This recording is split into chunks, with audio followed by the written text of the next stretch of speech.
tá bá mọ̀ pé family man ṣe ìkà fún yàn. Bí family Olúnlọ́yọ̀ ìkà tí wọ́n ṣe fún mi nílé Olúnlọ́yọ̀ tí mo change orúkọ mi tí mo move on. My father and my mother don't know where I am today. My mother is going to be 85. My father will be 90 in two months. I don't care. My siblings will want to shake for me because once you do not, so let me say it simply. And you come one day, some of you out there will protect your family before you have them go to prison. That's what I'm trying to say, basically. Yeah, conflict of interest, huh? Until you call out your family.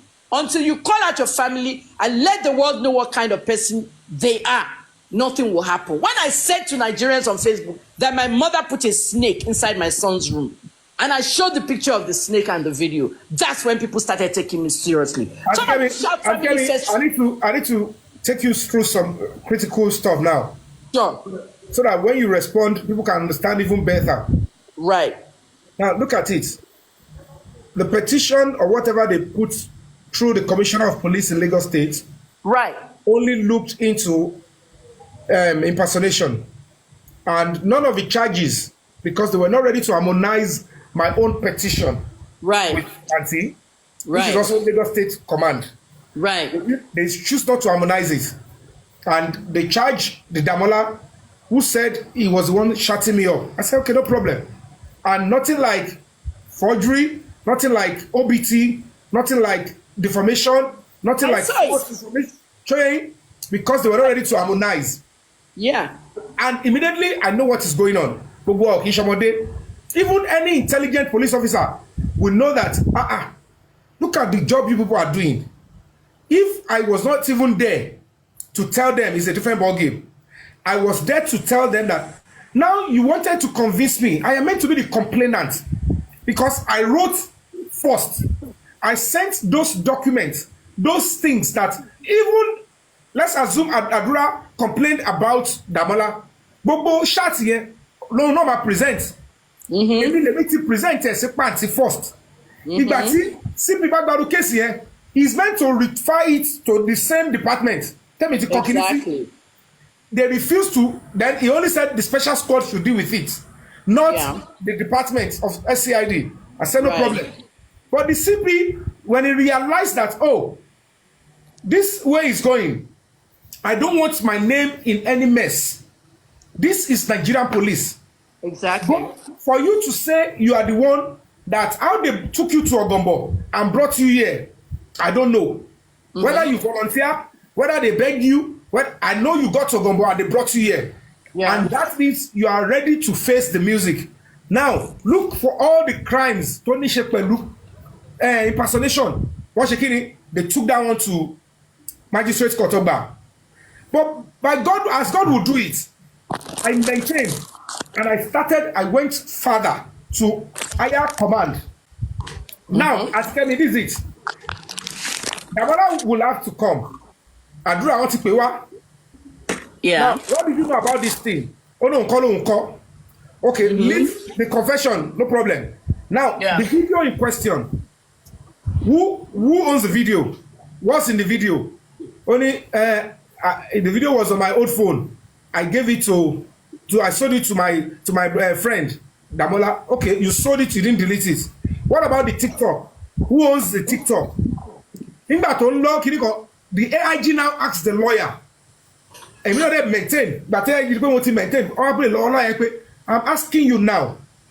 The TikTok handle that was used in chatting Yomi Fabayi is standing here. Who owns it? Your client, or it's a fake one? Only it belongs to my client. Good. That's now the video of the 3 seconds. Who owns the video? Taloni. He said Adura Loni, but that means he owns the video. He gave the access, whether directly or indirectly, to Damola. Let's assume it's Damola. Now the AI said, "Good, we are starting this case afresh." Take him. Go and take his statement. Check one of me. That now what we want to see is that video. It be 30 or 30 seconds here, and then how many minutes? Over deny. I don't know. 12-minute video. The AIG said no problem. At Yolopa to investigate in by àti fóònù yẹn ṣe bó wà ń bẹ̀. Oh, then we are 12 minutes. Don't worry. That video, I want to see it as the AIG. Now, tell me, with that video, with Damola, with everybody, kí lẹ rò kó máa ṣẹlẹ̀? Basically, the police is going to try and cover it up because from the minute I saw it, from the minute I saw the whole thing, it was a real conversation. It was a real video, and they have extracted that video out of the iPhone that belongs to Mohbad from his iCloud server. Information came in with the people I interviewed. Okay. Auntie Kemi, yeah? It wasn't a video that was. I'm not thinking it's a video that was recorded by Mohbad. Somebody recorded a video that was recorded while Mohbad was being beaten by Yomi, and he can't record the Batikini and Shele. That's what I'm saying. It's on that phone. The beauty of it is that Damola did not record it or did not know about the video because it was sold with that phone. According to Adura, means Adura don't need video. Adura video, on no tape video. O de fẹ́ fi extort ìwọ. It's simple, but nígbà tó di Yansin, everybody, including the father, they were saying only kò ṣe Adura, and I said I will insist. It only needs me to insist. Insistence here, wọ́n try láti fẹ́ discredit ẹ̀. Ta ló sọ pé kò ń ṣàdúrà? Ṣé bàbá ẹ̀ ló sọ? Wọ́n ní bàtà dé police station tọ́jọ́ sọ fún wa ń bẹ̀ pé wọ́n ní kò ń ṣàdúrà. Tẹ́mi dẹ́ insist pé I'm sorry, I'm not believing in Damola. Ṣé ẹ get me? It's time for us to say, you know what? Èmi tiẹ̀ dúró èmi ò tiẹ̀ need anybody. Ẹni tó bá believe kò ṣàdúrà wàhálà tí wọ́n ní. Tèmi ní pé àdúrà ni. I'm only telling you that now that àdúrà ti wá fọ́ ara ẹ̀ kọ́ ọ́ ti drill ẹ̀. Ó ti sọ ohun tó ṣẹlẹ̀ nínú ilé yẹn first. I said I don't even want to know yet. Ẹlẹ́ẹ̀kejì bẹ́ẹ̀ wọ́n ti ní ṣé wọ́n lo Yomi Fabayi chat or not. Now this is it. Tá bá gbé Damola wá, Damola would have to look into the AIG. Who shattered Yomi Fabayi? What do you think? Who do you think he will mention that shattered me up? Adura ló máa sọ now. So you understand what I'm trying to say? So if he should say, I am the one, níwájú AIG tí wọ́n ti ní arrangement. Ibi tó ti ní arrangement ló ti máa sọ pé it's me. Bàbá tó dé court, ó náà ò jẹ̀bi. But now that the higher authority now, cause kò síbi tó fẹ́ sá lọ, ní tó wà nílẹ̀ sí. Tó bá pè wá, ṣé rò pé máa tún wà so foolish to say, if he says he's the one, you know what will happen? Right. He will maintain it. He has to maintain what he wrote to me. If you say you are the one, that means the narration you gave of how Mohbad died is your truth. Right. If he says no, you know what will happen to him. Now, my own thing is this. Yomi, you're right about that. My own thing is this, right? The Nigerian police has a responsibility to the people as well as the Lagos state government. Exactly. In October of 2024, 3 months ago, 3 months ago, the Lagos state government promised Nigerians that they're going to give us the results of their toxicology test from America. And then prosecute. I now asked who gave us a fake toxicology test in March and April. It was published on Cable NG. Lagos State láwọn ò mọ̀. Cable NG publish nǹkan ẹnìkan gbé owó fún tó ní òní jẹ́ kí bẹ́ẹ̀ yẹn lọ o. I'm not going to let that go. Kí Cable NG wá sue mi. Somebody paid Cable NG to post that and it was a lie. And it's someone in the government. The conspiracy is so outrageous. The cover up is so outrageous. You told us that you're going to give us information in October. Why haven't you given it to us? December, January, everything's in lost. Mr. Yomi, I want you to know that we have written a letter to the DPP.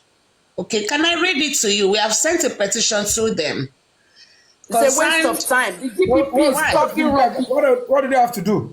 No, because of this case, we don't want it to. This one, they said the lawyer.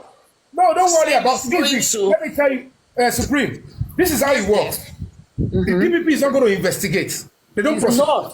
We want them to take over the case instead of the magistrate. They can't take over the case. The police is the one that has to do the case. The DPP already shunned Iyabo Ojo out of the picture at one point. Auntie Kemi, let me quickly explain something to Supreme.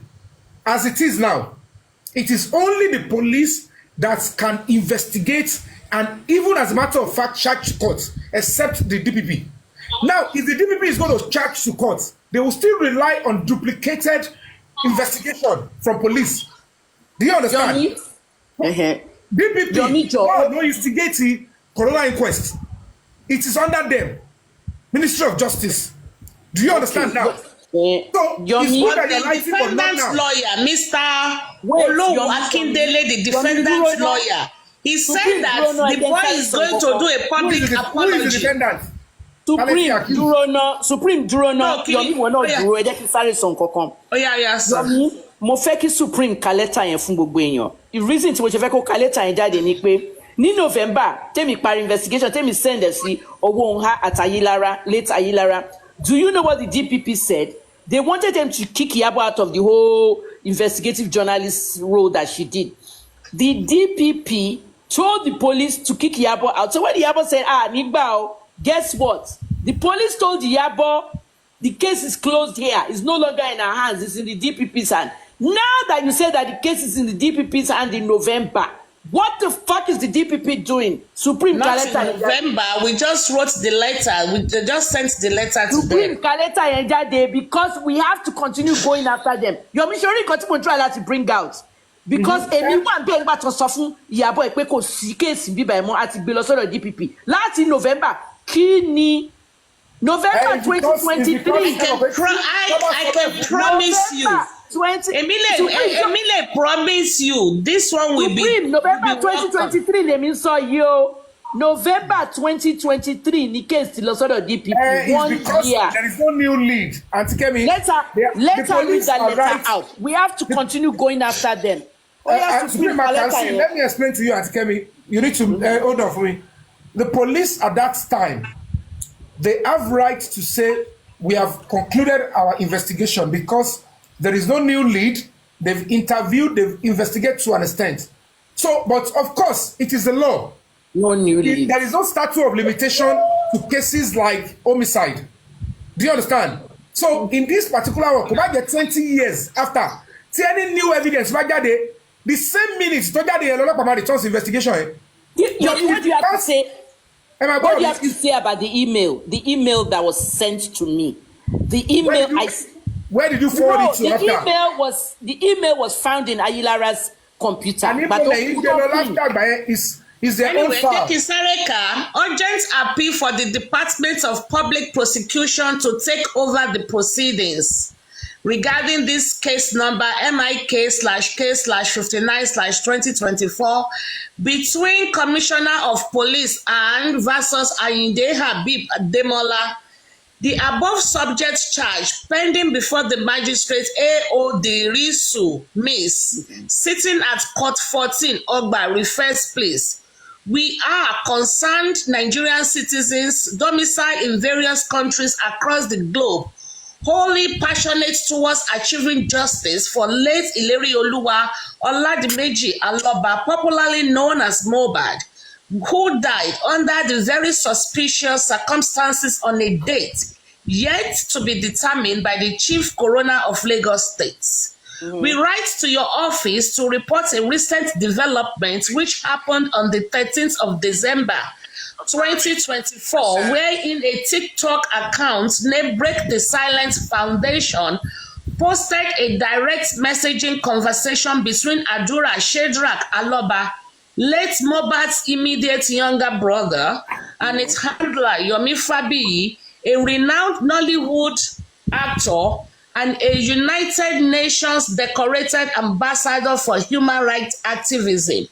The conversation between the duo aforementioned contained a narration of how Omawumi Cynthia Aloba, late Mohbad's wife, wọ́n mọ̀ pé Yomi máa pàtẹ́wọ́ níbi human rights national decorated yẹn, right? No, yẹ ká mọ̀ pàtẹ́wọ́ fún.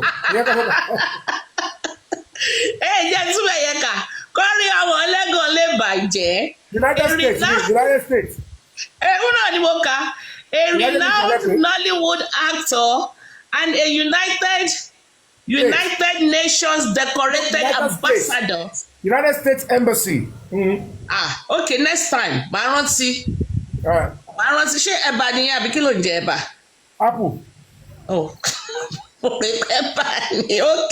Moving on. Okay, the conversation between the duo aforementioned contained a narration of how Omowunmi, Cynthia Aloba, late Mohbad's wife, pushed the late Mohbad, and her act of violence and malice resulted to the deceased sustaining a head injury, thereby leading to his very tragic and untimely death.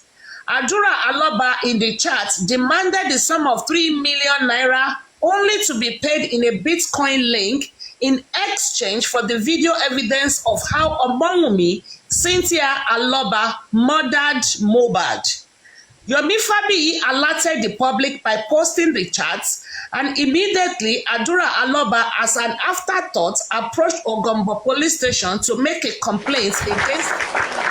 I love the word. Má pàtẹ́wọ́, àtẹ́wọ́ yẹn máa ń distract. Don't pàtẹ́wọ́ for now. Ó ń jẹ́ kó ní kí mi. Tẹ bá ti sọ̀rọ̀ tó ẹ́ bì. Ó máa ń distract Yomi. Ó máa ń distract. Ó máa ń distract. Jẹ́ kó kà jáde. Tẹ bá ti rátẹ̀wọ́ kọ́ slow down. Kọ́ tún continue. Adura Aloba in the chat demanded for 3 million only to be paid in a Bitcoin link in exchange for a video evidence of how Omowunmi, Cynthia Aloba, murdered Mohbad. Allegedly, you must always use non-affirmative words. Okay, to send it, but you always have to say allegedly. Okay, you can only get away with direct. Yomi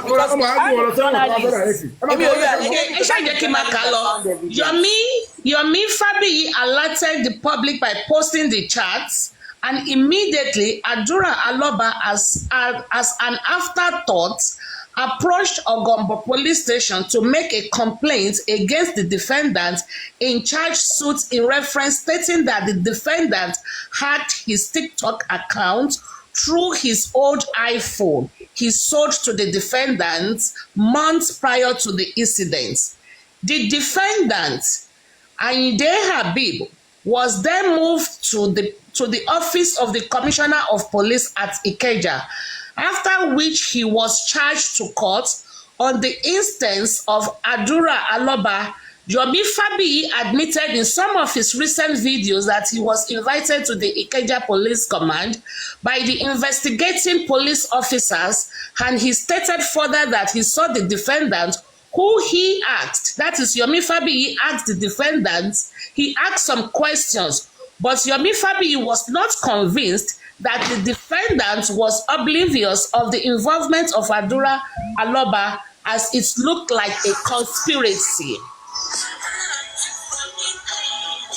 Where is the noise coming from? It's from Kemi. Okay, the defendant was arraigned. Okay, so Yomi Fabayi was not convinced that the defendant was oblivious of the involvement of Adura Aloba, as it looked like a conspiracy. The defendant was arraigned and the matter came up for mention before Court 14 Ogba. Due to the reassignment of magistrates across Lagos State, some of our members present in court related that the lawyer of the defendant, Mr. Olowu Akindele, in open court informed the magistrate that the parties were exploring settlements and we need a further date to report same.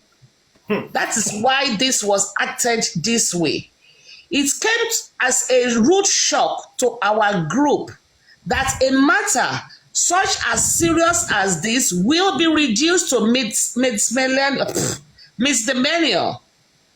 We are of the opinion that both the complainants, which is Adura Aloba, and the defendants, which is Habib Ayinde, are trying to cover up a heinous crime Hence, our letter to your office, sir.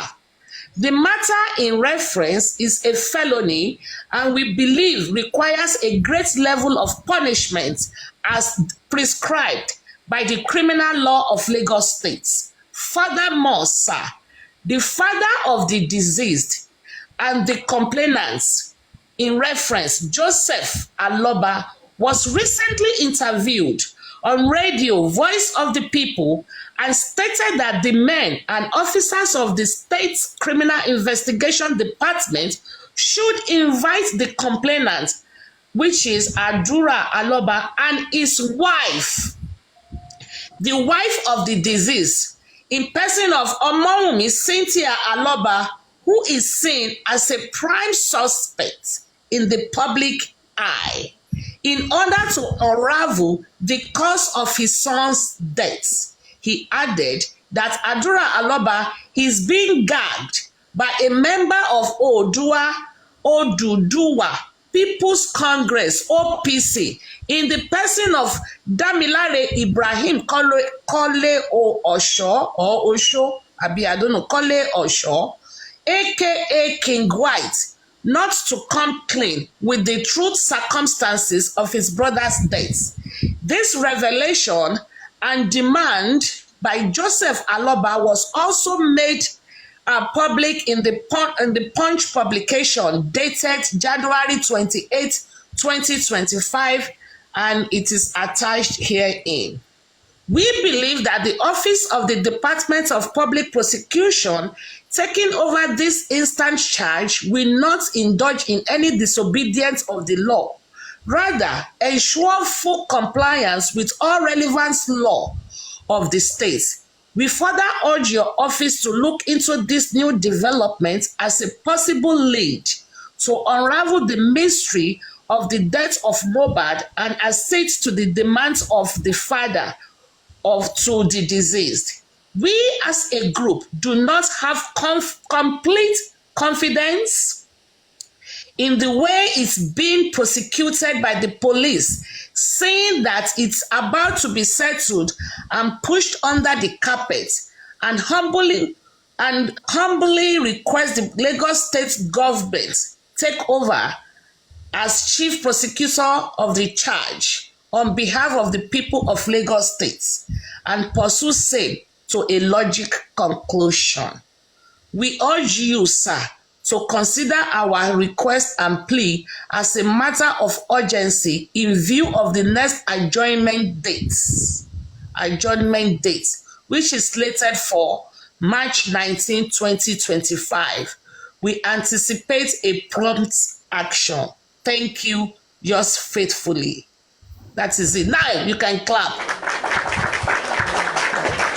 All right, Supreme. That is a very wonderful one. I appreciate that effort. But what I will just say is this. In this kind of a case, the only time number one, your petition should have been addressed to the Commissioner of Justice and Attorney General. Then, we sent one to them. Yeah. So that is the Oga DPP here.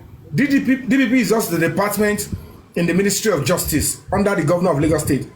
They got a copy too. We see them.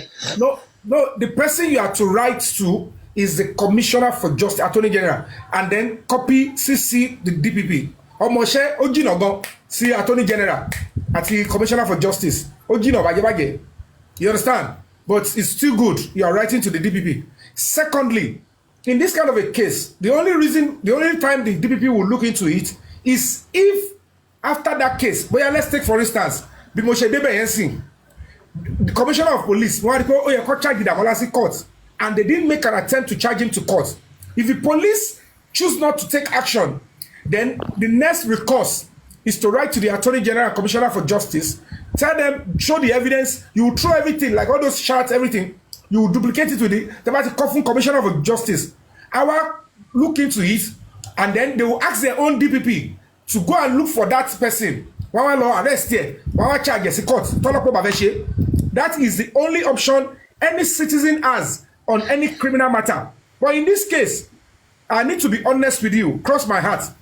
The Commissioner of Police, whether is being brainwashed or they forced him into this stuff, he was able to remove his hand quickly by charging the Damola to court with that 5-count charges. That you all know what you all did before you are brought to me as the impersonator. So go and face your consequence. And in that court, the only person that can remove, like I'm saying, the only person that can remove those charges is the police that can withdraw charges against Damola. Whether Adura and Damola, they became best friends, they even travel abroad together, they do everything, they even do marriage on the same day. The criminal, at the end of the day, the person that commits crime, either of them will still go to jail in that particular 5-count charges. Either of them, no matter the weak presentation the prosecutor bring against any of them, either of them will go down. But that is by the side. I am going to be appealing to you. I love what you are doing, and I am enjoying your efforts, your everything. But please, write this same petition. Are you with me? Write it to the Assistant Inspector General of Police, where our own case is domiciled. Assistant. And you know what you will do for me again? When you write, I am willing, whoever is on your side, I am willing to privately, and tell you where we are doing, and we work together. If you write the petition, submit it. Where do you want me to submit your petition to? You just tell me. I will do it. The AIG. Assistant Inspector General of Police. I will have it done. Inspector General of Police, are you with me? That is the first zonal headquarters, zonal command. Okay. So when you write it to them, when he receives it, they will push it to the same place that they are treating mine. AIG, and then together, àwọn abẹ́rẹ́ sí fún ọgbẹ́. Àbí àbá fún ọgbẹ́, a máa gba justice. Àti gbà already o, but let's work together and let's get it together. No, àti gbà ọmọ fọlọ́n bàbúrà ọlọ́run. Àwọn gba justice. Kéèsì eléyìí ti lọ. Wọ́n ní pààyàn mọ́. Láíláí. Eléyìí ti lọ gbàlú akọni láti get gbogbo kìíní so that Mohbad get justice. So just DM me what you want me to write to AIG. Then consider. So when we do that, we move and let me know. I just need maybe 2 or 3 persons from your side that we're going to be working together. I'm willing to work with them, but don't bring the other man. No, I need. You understand? What me? Don't stress it. You. Just so, me. Okay, me. We'll do it together. I'm with you. Thank you so much. Thank you so much. I appreciate you. You're very welcome. Oh yes, yeah, you can clap. Okay, check United Nations, United States ambassador. Human rights ambassador with the U.S. Embassy. Check Trump, United States, President Trump. You want to write to the president? You want to write to? You can write to me, no problem. I'll supply you all the documents. But send me a DM. I will send you everything. Do you know what you can do for me? If you can give me your letterhead. Okay. Send me your letterhead so that I can write the letter under your letterhead. No, it's going to be your own. My own. No wahala. I'll do it with my own too. Put your supreme this thing. Supreme Iron Lady Justice Movement. Iron Lady. I like the way you did your hand. Iron. Do that hand again. Iron Lady. Supreme Iron Lady. This platform So everyone okay. So send me a DM. We'll talk after this broadcast. Everyone okay. That's where we're going to get it. When you want to do this Abuja conference, there are some slideshows that must be included. Slideshow bí tí Wunmi ti sọ pé ikú Liam ni Mohbad gbà kú. Supreme. Ẹ jẹ́ kí táwa fẹ́ fèsì ẹ ká fèsì lẹ́ẹ̀kan àti ṣe press conference ẹ̀mẹ́rin. I'm writing petition, you are writing petition already. The next thing tó wà nílẹ̀ tí a bá fẹ́ kọ́ da gbogbo tó wà nílẹ̀ inú. We should be ready for a mega super protest. The protest is this. We are only going to be preparing. If at the end of the day, wọ́n fẹ́ sọ di Indian film or lọ́wọ́, bóyá inú fídíò yẹn sìn, tó bá fi sọ fún mi pé fídíò kọ́ bẹ̀rẹ̀ sí ń gbọ́fẹ́, wàhálà máa ṣẹlẹ̀. Torí pé how can the video disappear? It's my that's the only way. So Tabati wa protest yẹn lọ́ba ní kí ló ṣẹlẹ̀ kí ló fẹ́. Then the president will ask, àwa sọ fún wọn pé àti fídíò yẹn o àti ọlọ́pàá o àti gbogbo wọn o, as in tí NSA bá ti sọ pé tó bá ti pàṣẹ fún National Security Adviser pé a ní gbogbo ẹ̀ ní kọ́ mú jáde, àwọn public ti kí, the youths are going on rampage, the students are saying wọn nígbà kò tẹ̀lé débẹ̀ yẹn náà, but we must not be complacent. That AIG is fully a honest and forthright police officer, and some of the officers under him, they are too determined to get the root of this. As a matter of fact, let me be honest with you, 99.9, let me say 99% of the Nigerian police force, Tomo Pakis Mubad, they want him to get justice. Yes, I know. They Yomi, can you hear me? Even soldiers, yes, I know. To guide us during the last press conference, they are like, Baba, we have to register. They booked in the office. Yomi, can you hear me, please? I need to go. Okay. I need to go. Want to work, baby? Got to first of all, Supreme. Got to first of all. Yes, dog. Yes, dog. I'm not going to. Yomi, no. On the serious, Eka Soro. I leave next week. I leave next week on this thing, and I'm shutting down all my pages. I'm not using social media anymore. Or YouTube. Please, no. You're justice no keto law. Investigation. Supreme. Listen to me. I spent a lot of money. $10,200 is not easy. Yomi, I'm not in Nigeria. I'm moving to a different country in about a week. And I want to tell you my last words. Mochi she investigation, Modeti she report, Modeti fu Ayilara. Ayilara died, and they found an email in his computer that said that Kemi Olunloyo has possibly solved the case. She is the best investigative journalist in Nigeria. Nice. He was sending it to the top cops, and one of the bottom cops who was cleaning out that computer forwarded it to me. That's not something I'm supposed to see. That is my only proof. When they posted for media in international area. But after Saturday, I'm not in journalism anymore. Okay? You will not see me online for some time. YouTube, Nimawa. YouTube is online, oh. YouTube, Yomi. I'm going to be using YouTube for what?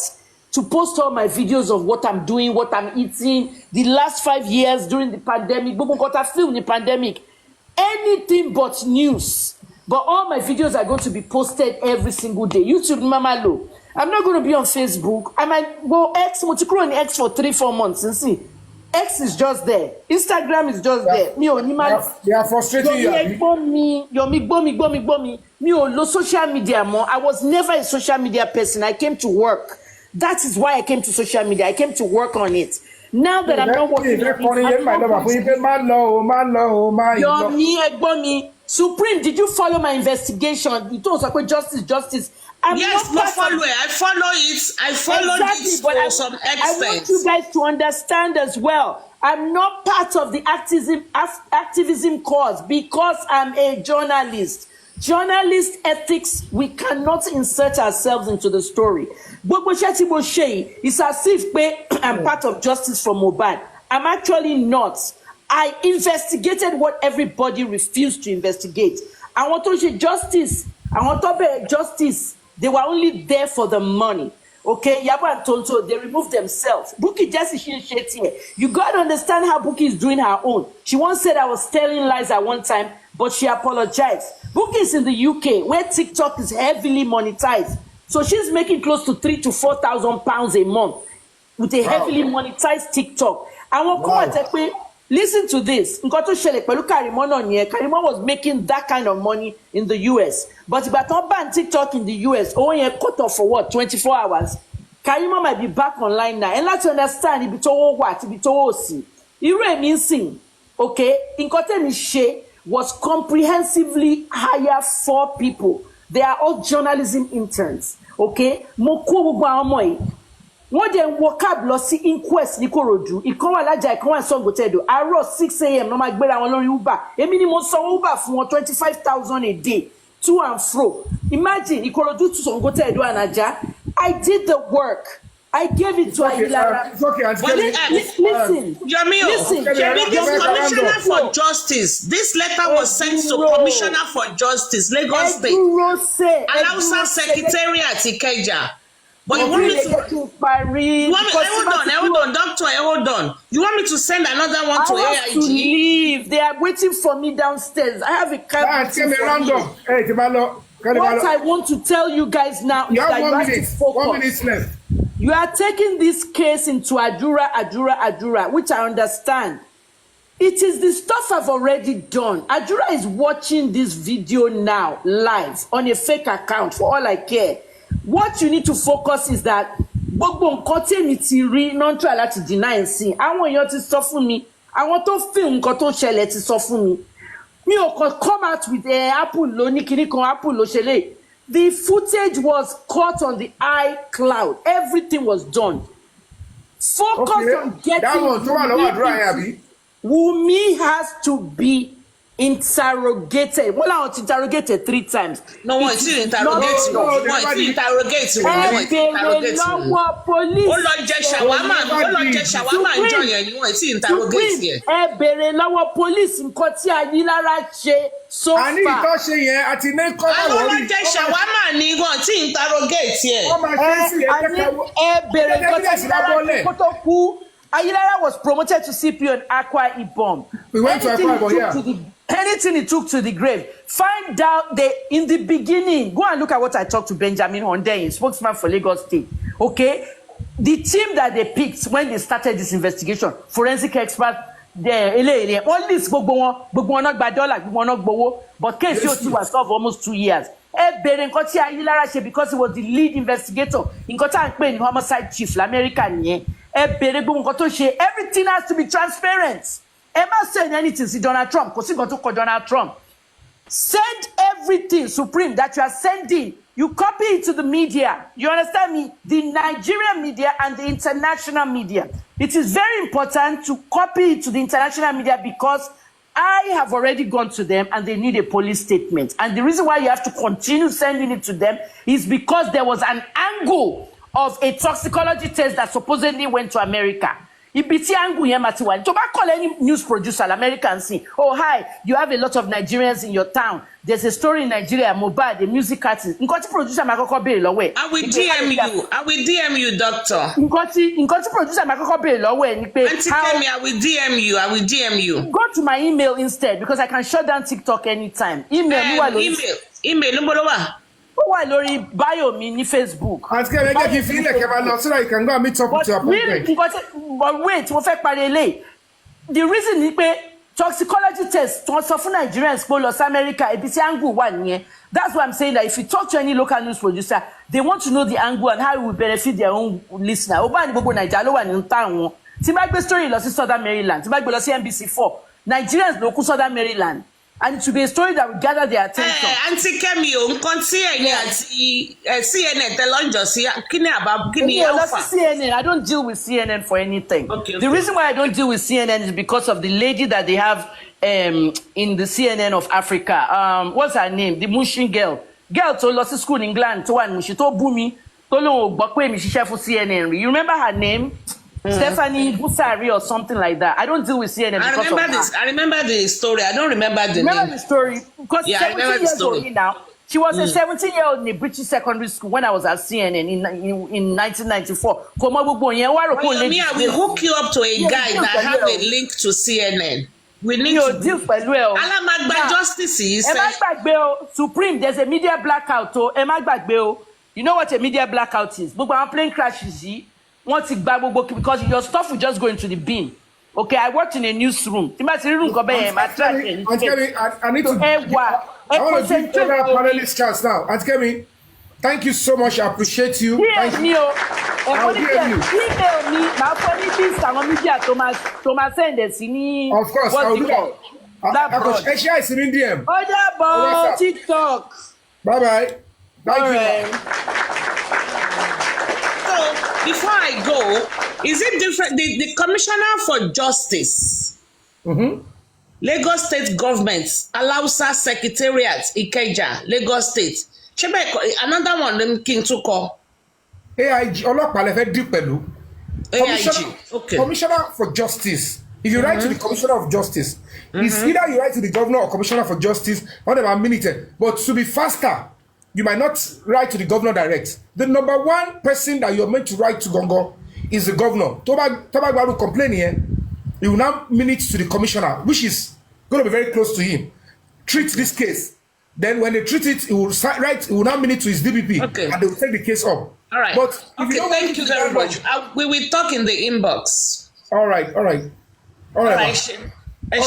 Thank you. Okay. Bye. Bye. All right. I'm going to be my brother. Well done. Well first. Hold on, guys. Hold on. Sorry. Ẹ máa ń du orí olórí, ìyá máa du ti orí ara ẹ̀ náà díẹ̀díẹ̀. Ǹjẹ́ ìmọ̀ bíbí ọmọ ṣe lágbára tó placenta ibi ọmọ ó lágbára sinimá tá ń sọ̀rọ̀ o ibi ọmọ placenta làkọlé rẹ̀ Yomi Fabayi gbé jáde ó gbé ọkàn sókè rọ́rọ́ ṣé rí kí ó mú bí ọ̀gá àgbẹ̀ níbi káṣí sinimá ọ̀pọ̀rẹ́ picture ló gbé jáde o iṣẹ́ ńlá ni àwòtún òní o. Ibi ọmọ kékejì ọmọ ibi ọmọ ọ̀tá ọmọ ọjọ́ tí wọ́n rí ibi ọmọ níbi ọmọ wọlé níbo gangan wá níbi ọmọ wọlé sí ẹni tó ṣiṣẹ́ owó ọ̀tá ọ̀lẹ́ni abiyamọ ọ̀tá àgbẹ̀ ó sọ ọmọ ìyá méjì dọ̀tá ara wọn. ṣé oore tí mo fi ní ló ti mọ́ mi lọ́wọ́ báyìí Dílàní èwo ni kílẹ̀ náà ní láàárín kí ló ṣẹlẹ̀ kí ló wá lọ ẹ̀rù mi. bẹ́ẹ̀ ni Dílàní òun wọ́n ní arúgbó mọ́ mi lórí. wọ́n fi yangan ṣayangan wọ́n dá yangan lára ẹ̀gbọ́n ta ló ṣe tán tí ọba àwọn náwó òjijì owó ẹ̀jẹ̀. ọba àbúrò yìí rèé hàmì ìjọ òṣìṣẹ́ abẹ́ẹ̀ rí nǹkan tó wọ́ sọ́rùn ni ẹ̀wọ̀n nǹkan tó ń gbé wálé ẹ̀yin náà wá ń jọ́ni lórí màámi. ọ̀dà mi kò sí nǹkan kan tó fura sí orí ọlọ́run ó gbé wá fún mi òun dẹ̀ gbà. ìkúlẹ̀ abiyamọ ọ̀sùn ó sáré ká sinimá tuntun ibi ọmọ it's a blockbuster suspense inú ẹ̀ yìí bọ́bọ́. Welcome to Fabayi. I am highly disappointed. Why not shit? Another fantastic movie written, produced and directed by Yomi Fabayi Agraba. Starring Aduniade, Yomi Fabayi, Nika Quadri, Idowu Phyllis Mama Rainbow, Mofia Folabi, Inka Dewumi Inka Ikare, Ogutayo Taiwo Latif àti bẹ́ẹ̀ bẹ́ẹ̀ lọ nínú sinimá ńlá ìtàkùnkọ̀lé ẹ̀mí ìbí ọmọ subtitled release ó ti jáde from the stable of corporate pictures. All right, that is my latest movie. You know, you can go and see it on the Yoruba Plus TV streaming there, and you're going to enjoy this movie. Unfortunately, Placenta is a title which coincide with, I shot the movie ever before Mohbad died, and unfortunately, there was so much noise about, oh, placenta, Ibiomo, and then the story now is now traversing around blood brothers, two blood brothers, and I'm like, maybe that's why Mohbad is also still picking me. I don't know, but maybe at the end of the day, but I know certainly that as we are now reiterating, recapping, the main person we are now fighting, the public, the main person we are going to be passing through to know what actually pied Mohbad and get justice through. I mean, we the public is the Alobas. We need to hold firm. Adura Aloba, Wumi Aloba, Abosede, maybe she's still Aloba, Olawi, but she was once Aloba, and the very uncle, who is Darosha, I don't know his full name. What is the Darosha's full name, self? I need that name, and then by extension, the Damola, but I need the Darosha's full name as well, because at some point it will get there. I need his full name. Interrupt you there. Supreme Iron Lady has the full name of Darosha. The full name, if you can get in touch with her. Boluwatife what? Motility King White, you know, that is the reason why the petition has not gone in since. I was looking for that King White's full name, and then the other guy that came to my press conference and criminally defamed me that I am extorting, and then he came to attack me, threaten my life, you know, which is, of course is a serious criminal offense. That can come back here or whatever. Koni Baje. You can get those names. You can get those names from Supreme Iron Lady. And anybody that has his number, anybody number about dressing here, I will need them because it's one of the reasons why we are not taking decisive action. But before it's tatuba, because if you don't report this case officially in the next 6 months, then there is no crime again, and I can't be able to report the case again. So it will tatuba if in 6 months we don't quickly incident the case. We might attend to it later or now while we are facing justice for Mohbad, but we might round up this justice for Mohbad in 2 weeks' time, or maybe 1 month's time, 2 weeks' time, 3 weeks' time. But I'm seeing the light at the end of the tunnel very shortly. If we are still united, and they will be spending a lot of money, they'll be spending a lot of money, a lot of things will be going down the underground now. And that is why we need to be united and be ready to protest heavily in case they want to use one-handedness to throw this case out. We need to stand firm and support the Inspector General of Police, the AIG, and the presidency. Some people in the presidency are interested in this case so that justice will be served. I won't mention the name where the something is coming, but of course, we are all going to be doing this together to ensure justice is served. So we need your support. Every support now, because now is the real fight. And if this kind of fight is where you see the mother coming to her, whatever role she must have played, but I'm still suspecting reason why she's now doing a passport, reason that means there is an intention to japa. Who is that person that Adura is saying the third person? We don't know who the person is. Who is he protecting? Is it the brother? Is it the mother? Who was there? And somebody should tell us. Did the mother actually left the house? Did she truly went to church on Sunday? What time did she get to the house? What was she in the house in the midnight of that, Monday morning on the 11th? Was she there when they were fighting? We want to know. This is somebody in the house will tell us that truth, and immediately that is established, we will know who actually cried Mohbad, and justice will be on the way. It could happen this week. Brace up. It could happen. We are ready. So, Adejuwake Adekunle 80. You want the account number? Please, any of my moderators, you can pin the foundation's account, but it's also pinned on my page. It's on all my social media, the foundation's account. Please, nobody should send to my personal, only the foundation's account, please. If you want to support the foundation, we are well and willing to accept every support, because this coming week, a lot of things needs to be done. If it's going to get us to do phone forensic, we will do it.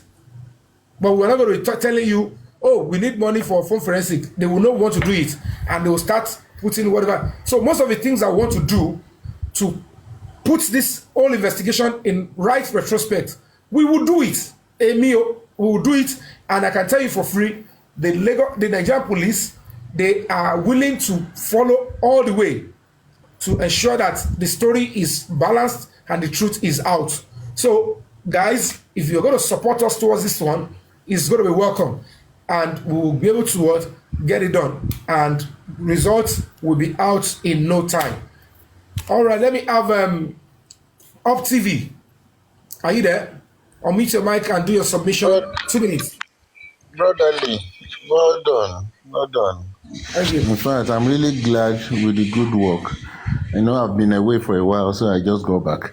Well done. In fact, I'm shocked at the news I got here today, to the extent that his brother could go to that extent of demanding for something to cover up with this kind of case, with this kind of issue. I don't understand. Who is demanding what? I don't. In the press of the conversation, then I overheard that the brother, the Mohbad's brother, was demanding for a ransom in exchange of Bitcoin or something. It's to release evidence. Okay, to release evidence. So is that normal? That's why I know he's likely not to be involved in what by Mohbad, or maybe he is, but for him to say, I will show you evidence, and the way I'm looking at it. Well, you have to pay me. So he's monetizing it. That's why I'm confused. It's very ugly. That's why I'm confused. Your people are even fighting. People that are not even family members are fighting with their blood to get justice. So you, the brother, are not demanding for money before you can release evidence. That's something. That is the mistake. Something is not just right here. TV.